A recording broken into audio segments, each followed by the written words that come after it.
Great. Thanks very much for that introduction, Xander. I'm Matt. I'm based in Bristol, and this work that I'll talk about today is really the culmination of quite a few years of research carried out with colleagues based in Oxford currently and Berlin as well. Okay, so polyelectrolyte gels. So what are these? So these are very, very soft solids that are swollen with fluid. The solid component of these materials consists of a network of long-chain molecules called polymers, which link together to create a solid scaffold, which is very deformable. A key feature of these materials is that the solid components, these polymers, are electrically charged. The fluid that swells these gels is an electrolyte, so it consists of a solvent such as water, but there's also ions that are dissolved in the fluid as well. And due to the electrostatic interactions that occur between the charges on the polymers and the ions in the fluid, these gels experience, or they provide a good deal of functionality and responsiveness. So you can alter the size and shape of these materials by subjecting them to various stimuli, and these materials are also super water absorbent. So as an example, these materials can change their size and shape in response to various stimuli. So by changing the salt content in the surrounding fluid, or by subjecting one of these gels to an externally imposed electric field, you can morph the shapes of these materials. So this figure here is showing a beam of this gel, which is placed between two electrodes, and by applying an electric field to the system, the gel bends in the direction of that field. And this has been used to create soft robots, such as this shown here, where two polyelectrolyte gels have been stuck together, and this system has been placed in a channel with a saline solution. And again, by applying an oscillating voltage across the length of the channel, this device is able to walk or crawl along the length of the channel. Okay, so these gels, because of their responsiveness, have been used in a huge range of applications, such as soft robotics, as artificial muscles, and as drug delivery vehicles as well. I also mentioned that these gels are super absorbent, so they're capable of absorbing hundreds or even thousands of times their volume of water. So this is a picture taken from our lab where we synthesized one of these gels, and we placed it in a petri dish of deionized water, and you can see that this gel swells by a massive amount. It completely invades the petri dish that it was contained in, and even starts growing up and over the edge of the vessel. This super absorbent property has led to their use in consumer products such as nappies, but they're also useful for water-retaining materials that are used in agriculture. The swelling process itself is quite interesting because, as you can see here, during the swelling process, the surface becomes unstable, and you get these lobes that are forming. And this is caused by differential stresses accumulating as solvent penetrates the gel. These gels can also undergo something called phase separation, and the idea here is that if you take a swollen gel and subject it to a stimulus, such as changing the salt concentration in the fluid that surrounds the gel will spontaneously separate into highly swollen phases that coexist with weakly swollen phases. Okay, so this gel here was initially a slender rectangle, and this phase separation led to the formation of these highly swollen bulbs that are joined together by these weakly swollen filaments. These different phases are separated by a diffuse interface, and the thickness of this diffuse interface is set by something called the Kuhn length. So this is a length scale associated with the network formed by these polymers, and this diffuse interface is pretty thin. It's around a nanometer or 10 nanometers, so it's pretty thin. But we'll see this length scale coming into the model. So quick question. So in terms of the thin regions, there's nothing keeping it thin. It's just sort of the natural wavelength that comes out of that thin and the others are thin. So these phases are essentially determined by thermodynamic equilibrium, and then they're just connected together. I mean, the actual distribution of these phases is not necessarily fixed. Yeah. Right. So the gel itself is uniform. Yeah, exactly. Yeah, exactly. And then, how these phases actually distribute themselves along the length of the gel that can be a little bit random, actually. I mean, in principle, it should just tend to one massive phase, because that's the phase which minimizes the energy. But sometimes you get stuck in these transient kind of metastable states, like this one shown here. And these are kind of difficult to predict, but yeah. Okay. Another interesting feature of these materials is that they undergo something called a volume phase transition. And so the idea here is that you can take one of these swollen gels, and by changing the environmental conditions just a little bit, you can trigger massive changes in the gel volume. And that's what this figure here is supposed to be showing. So this Q here is the swelling ratio. So this measures the volume of the swollen gel normalized by its initial volume. And the x-axis here is showing the concentration of salt in the fluid that surrounds the gel. And so as you increase the salinity of the surrounding solution, the gel deswells a little bit. But there's always this critical point where a tiny increase in the salt concentration leads to the gel completely shedding all of its volume. Okay, so this phenomenon is called a volume phase transition. And this is something that we've also explored in the lab. So here we've taken our pre-swollen gel, we've immersed it in a saline solution, left it for 18 hours, and the swollen gel completely shrivels up to almost nothing. But what's interesting is that even in this deswollen state, there are still these pockets, these hydrated pockets, which are appearing. So this is synonymous with the phase separation type process. So my colleagues and I got really interested in understanding this volume phase transition, particularly because it can be very useful in applications, because you're able to create massive deformations through only tiny changes in stimulus or environmental conditions. So this has applications to creating actuators and that kind of thing. But what's interesting from our point of view is that there's almost no theory to explain the dynamics of this process. So there's been a lot of theory on understanding the equilibrium properties of these materials, so understanding the homogeneous equilibria and how they evolve as parameters are varied.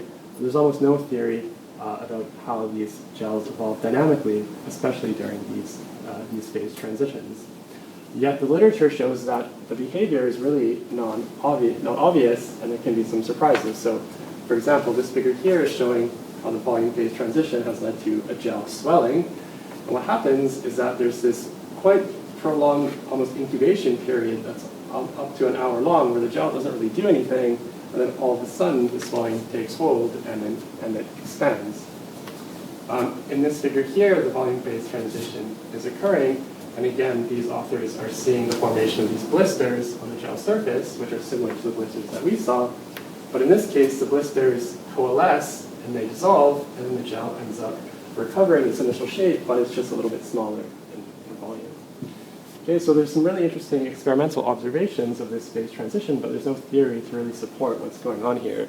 And that's where we decided to come into the picture. So what I've been working on over the past few years then is using modeling and simulations, as well as a little bit of experiments to try to understand the dynamics of this phase transition.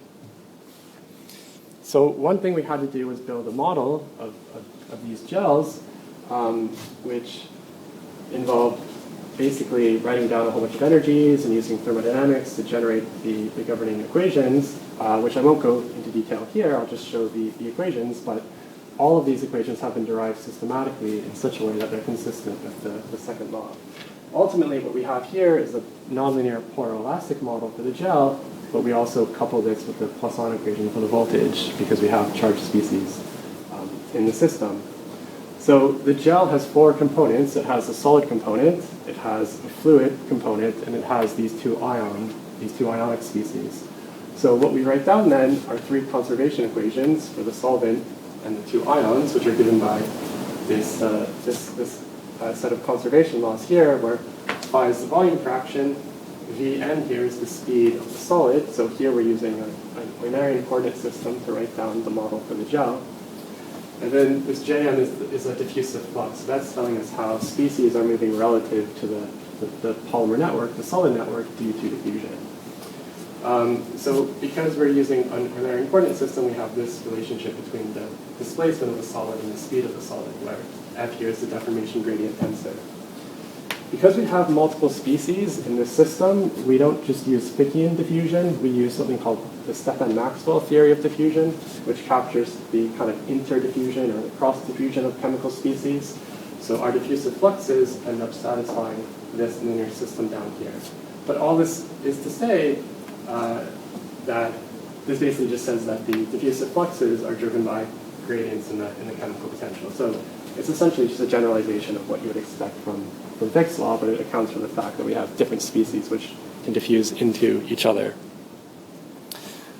The chemical potentials, the things driving the diffusive flow, are given by these expressions up here.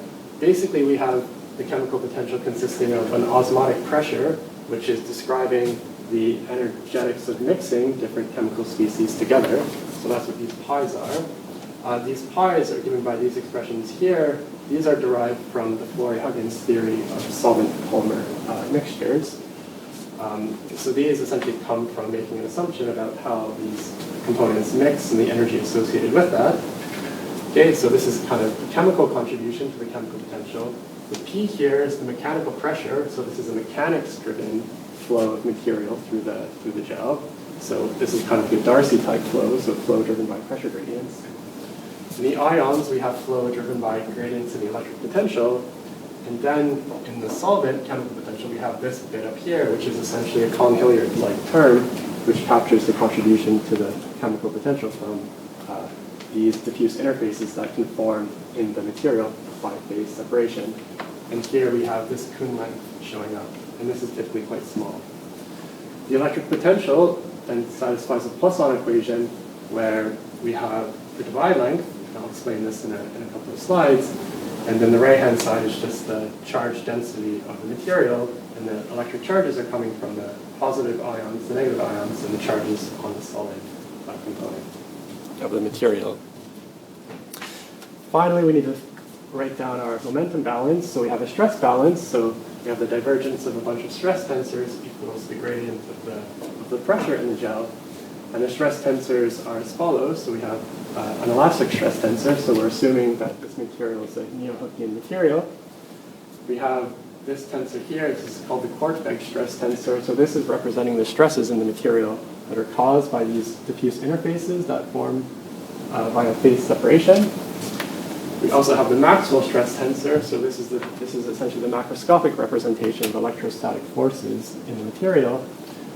And then we have an incompressibility condition that tells us how the gel is expanding due to the absorption of fluid from the surrounding environment.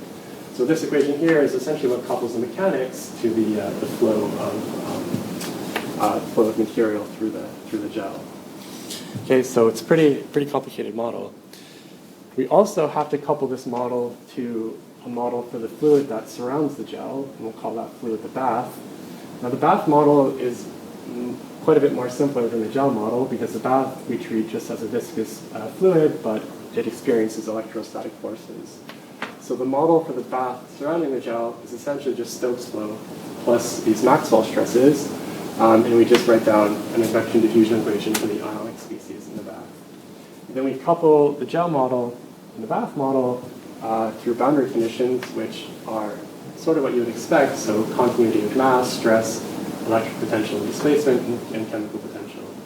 We also assume that there's no slit between the fluid in the gel and the fluid surrounding the gel, which is a pretty big approximation. This is probably not the right boundary condition, to be honest, but it's very simple, and it will allow us to make some progress on the asymptotics. But we could change this if we wanted to, but we have to start somewhere. So what we would like to do with this model is then try to do some simulations or some analysis to understand when this phase transition occurs and the dynamics of this phase transition. But there is an extra complication in the model due to the fact that there is something called an electrical double layer that forms in the system. So the idea here is that these gels are typically surrounded by a salt solution, and what happens is ions from the solution will migrate towards the gel surface in order to screen the electric charges that are on the solid components of the gel. So what we are doing essentially in this system is we're assuming that the solid component of the gel is positively charged, and so the negative ions in the surrounding solution are accumulating at the surface to screen these positive charges.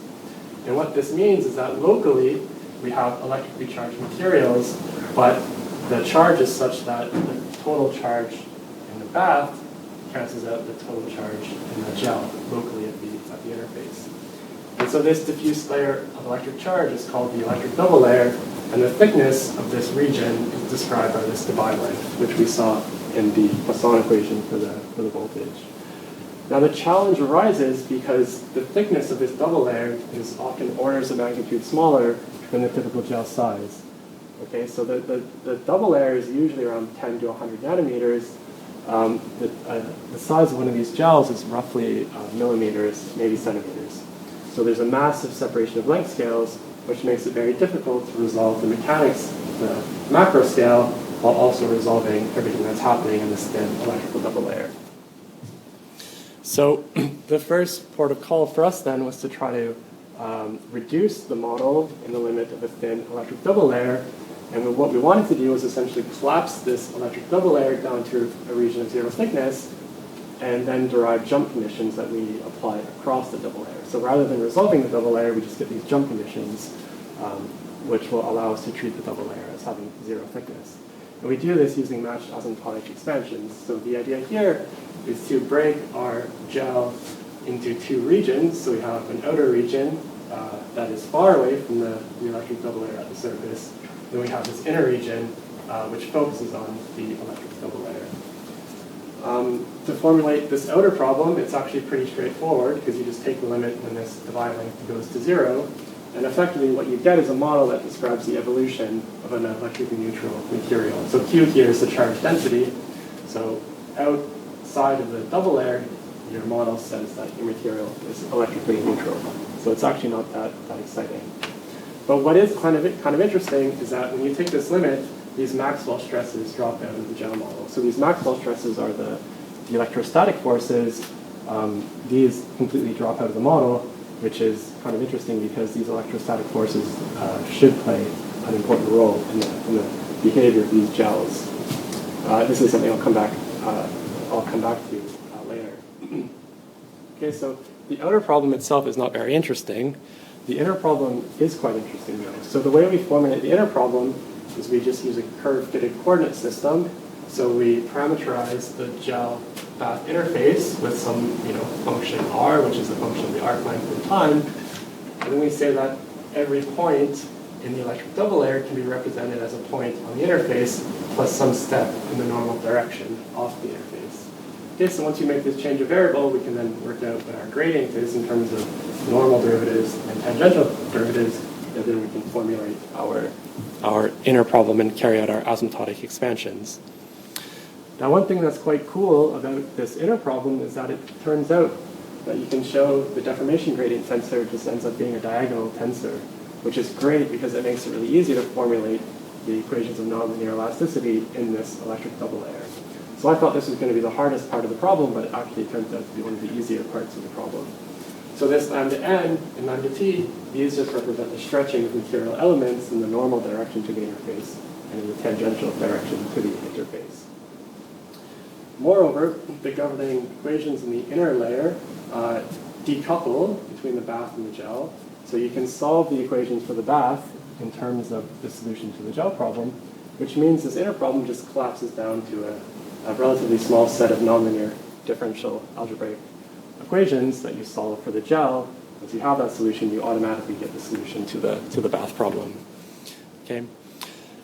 Once we have that solution, we can then derive our jump conditions across the electric double layer, and these end up being kind of interesting. So here I've specialized the jump conditions for the case of a monovalent salt like sodium chloride, just to give you a sense of what these look like. Instead of imposing continuity of electric potential across the interface, what we end up with is a jump condition for the voltage across this electric double layer.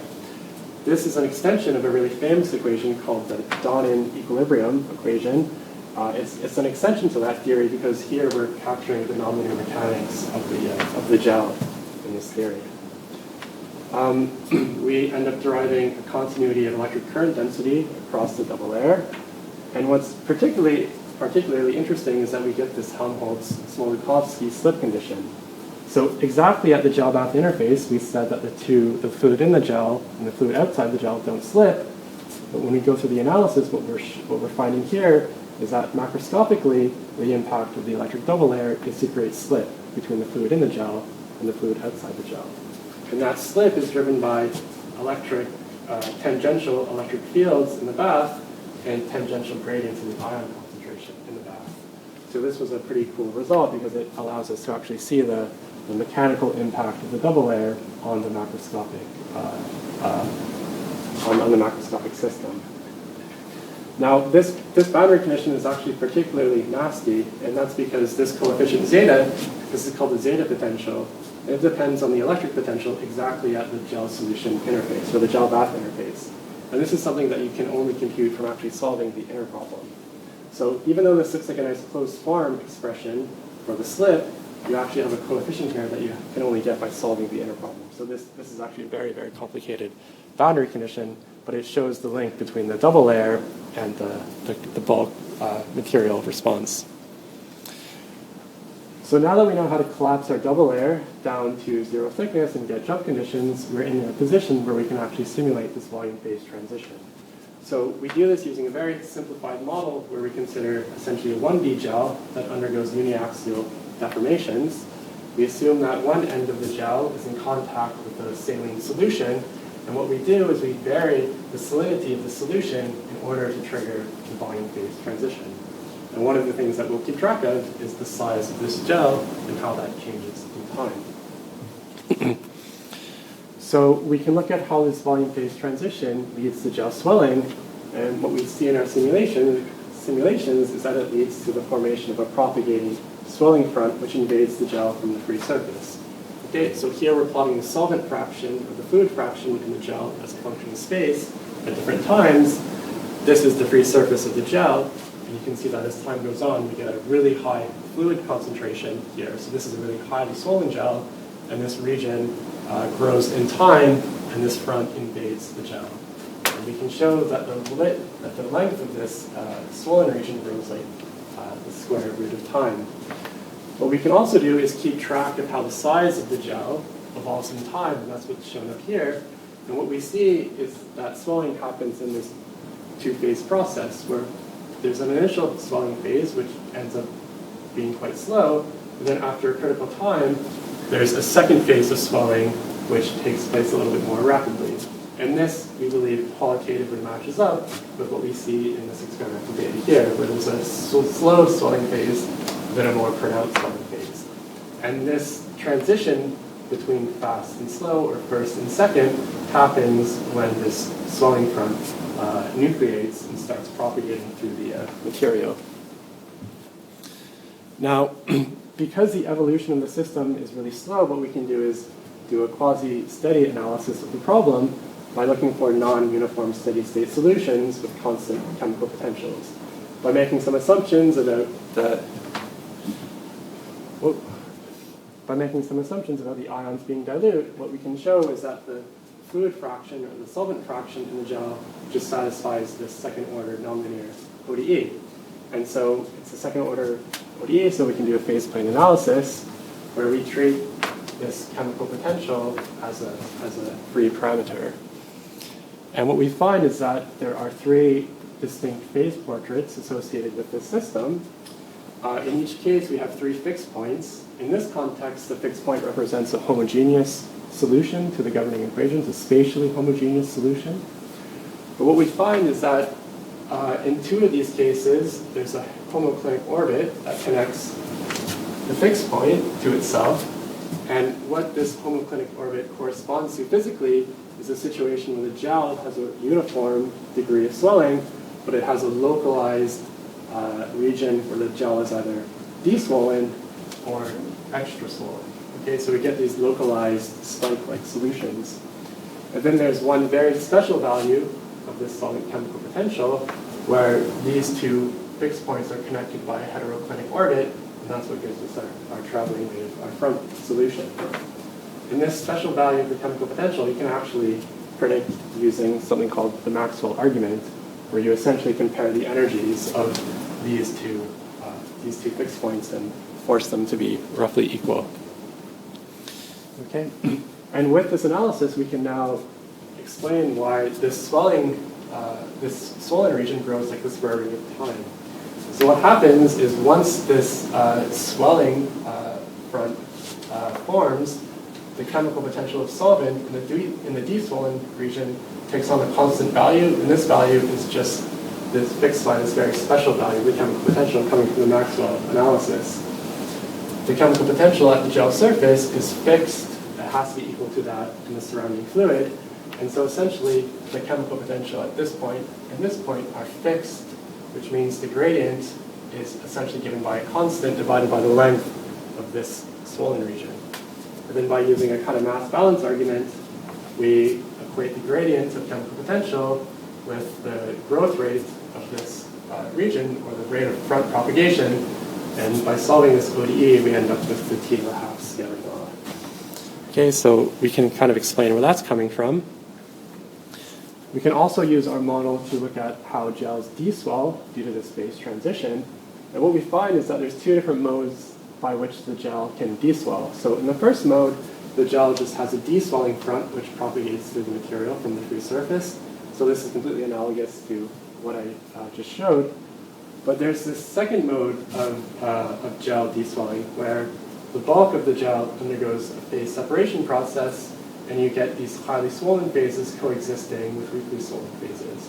Okay, so there's still a deswelling front which propagates through the material, but the highly swollen phase ends up undergoing phase separation, and we get this coexistence.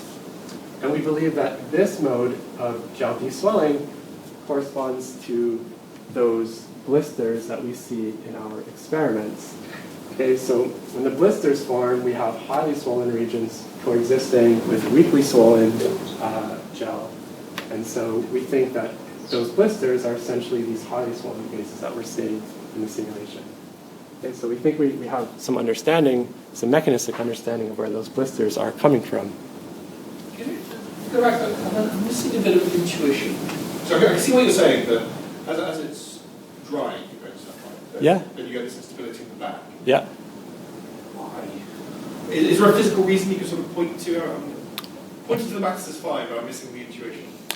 Wow. Yeah. I mean, essentially what's happening, I guess, is that, wow, the physical intuition, I'm not sure if I can give you a really good physical explanation, other than when the thing that's causing the gel to undergo this drying is because the gel is essentially being kicked out of its equilibrium state.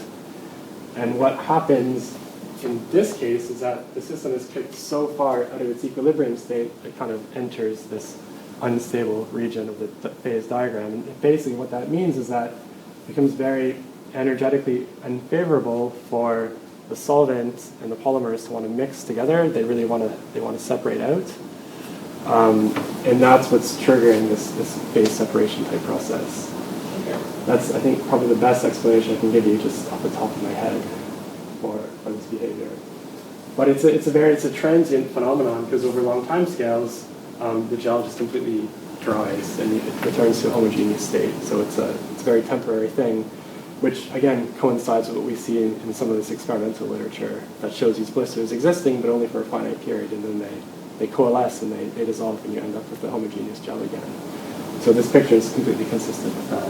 And is there any case where you mentioned also there's a case where there's pockets that remain even after a long time? Do you see that at all? So not in these simulations, but I think these simulations might be too simplistic, because I think what can happen is that if the drying of these gels is very rapid, then essentially you get these bubbles, these pockets nucleating, but you could have a kind of really dehydrated skin that's forming right at the gel surface, and that dehydrated skin is essentially an impermeable skin, which arrests the whole process. So even though it's a kind of metastable state, it's a thermodynamically unfavorable state, you're essentially trapping in the solvent, the fluid that wants to escape, because it can't penetrate this thin skin that's formed because the surface of the gel is rapidly dehydrated. So I think that's what's happening in the experiments where you see the bubbles existing for really long time scales. In this model, we don't have any of that. We don't have any of that in there really. So, okay. Speaking of experiments, the question is there experimental evidence of these two modes of gel deswelling? And the answer is yes.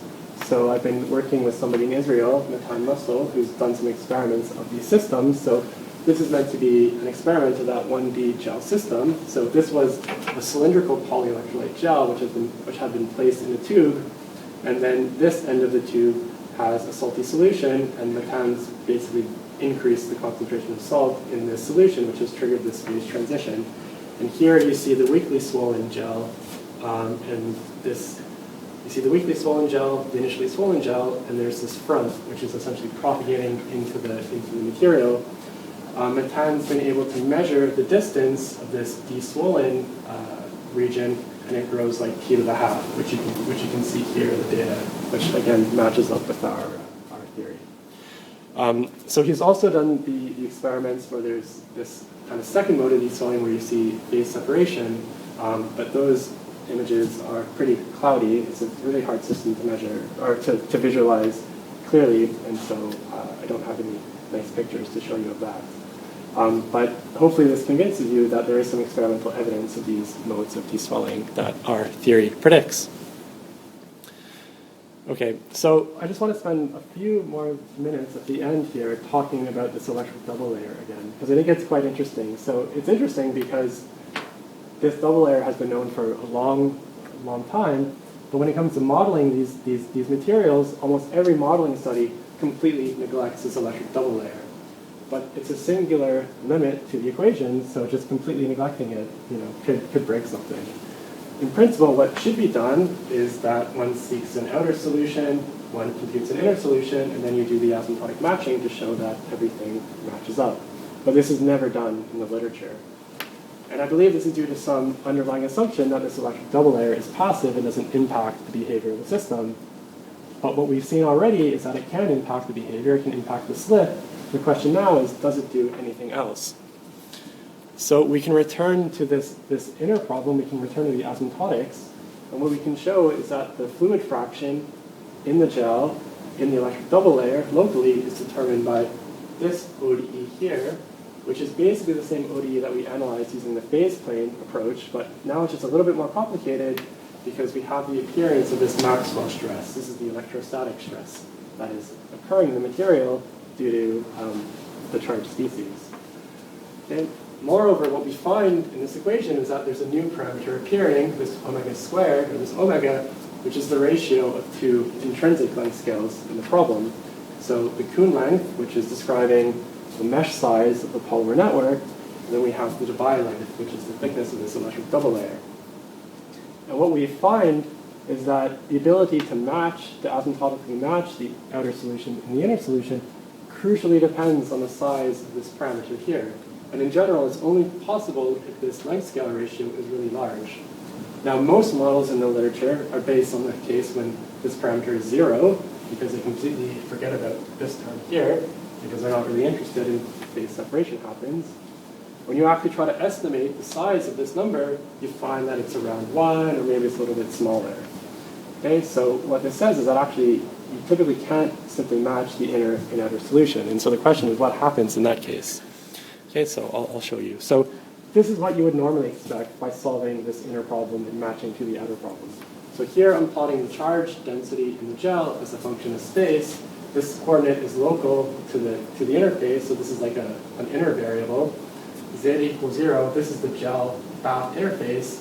Zeta being very, very negative means we're really far away from the interface and we're in the bulk of the gel. So what we see here is that in the bulk of the gel, the charge density is 0, so this corresponds to our electrically neutral gel. Then as we approach the gel bath interface, we enter the electric double layer, and the gel becomes electrically charged. So this is what you would normally expect for this type of problem. Now, if we decrease the amount of salt that is contained in the solution surrounding the gel, we see something very, very different. And in fact, what happens in this case is that no matter how far away you get from the gel solution interface or the gel bath interface, your gel is always electrically charged. And you get some sort of periodic solution which just persists. Okay, so in this simulation, the domain is the size 50, but if I increase this to 500, I would just see the same thing. This periodic solution just persists. And you never find that the solution converges to this electrically neutral solution that you would expect coming from the outer solution. So something asymptotically seems to be breaking down here. So what we can do is, rather than solving this problem asymptotically, we just solve the full 1D problem numerically. Okay, so this again is showing space on the x-axis. The colors here represent the volume fractions of the different components in the gel. The blue is the fluid, the lighter blue is the solid, and the yellow are the volume fractions of the ions. And then what we see here is that if we have a high enough salt content in the surrounding fluid, we see a situation where the gel is electrically neutral in the bulk, but then there is a little electric double layer at the gel surface. If we decrease the salt fraction in the surrounding fluid, then we get this periodic solution, which is appearing. Now the question is, how do you go from this state to this state as we vary the parameter? Well, it's very surprising evolution. What we actually find are the emergence of these spatially localized states. So in these intermediate states, what we have is a region where the gel is electrically neutral in the bulk. We have this electric double layer forming at the gel surface, but then we have a phase-separated periodic solution which exists only over a finite interval in the material. And so this is the kind of solution which connects these two together. Now all of these diagrams here are actually for the very same value of the salt concentration in the fluid. They just correspond to different branches. And these branches have different degrees of gel size. So what we can do is we can plot the gel size then as a function of the salt concentration in the fluid, and we end up with this cascade, this bifurcation diagram showing a cascade of saddle node-like bifurcations. For each one of these branches corresponds to the emergence of another spike-like solution in the solution. Okay, so this was a quite interesting result for us to see the emergence of these localized instabilities. So we started asking the question then, what does this really correspond to? What's the physical interpretation of all of this? And what this means is that this electric double layer is actually not acting locally, it's actually impacting the entire behavior of the gel. In particular, what it corresponds to is a breakdown of this electro-neutrality condition across the entire gel. And what this means is that we are having, rather than having a single electric double layer that forms at the gel surface, we have electric double layers forming within the gel itself. Now the length scales of these electric double layers, the length scales of this pattern, is really on the length scale that is commensurate with the mesh size of the polymer network. And this kind of electric double layer is something you would actually expect physically, but capturing this is really outside of the realm of the continuum model that we've used here.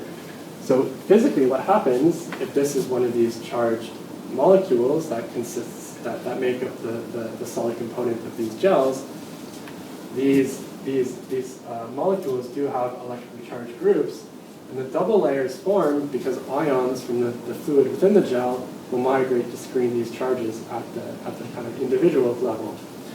And depending on how much screening occurs in these charged groups, that will determine how kind of stretched out these molecules are. So if there's not much salt in the fluid that swells the gel, then there's strong electrostatic repulsion between these charge groups, so the molecule straightens out, and this is a situation that leads to a gel being extremely swollen. If you have a lot of salt in the fluid that swells the gel, then the salt completely screens out the electrostatic interactions between these various charge groups, and so this molecule now behaves as if it's electrically neutral, and in this case, entropy causes the polymer to just kind of shrink to almost nothing, and this corresponds to a situation where the gel is deswollen. Okay, so what this kind of means then is that there is some physical basis for this pattern that we're seeing in the simulations, but really the model shouldn't really be capturing this, and it doesn't really capture this in the right way. Which leads me to my final point, really, which is that I'll soon be looking for a postdoc to work on developing a multi-scale model of these materials, which is able to capture the polymer scale electrostatics, that I've shown here, at the continuum level. And the idea here is to use this as a way to start thinking about how one could molecularly engineer these materials so that they undergo a desired macroscopic response to small-scale stimuli.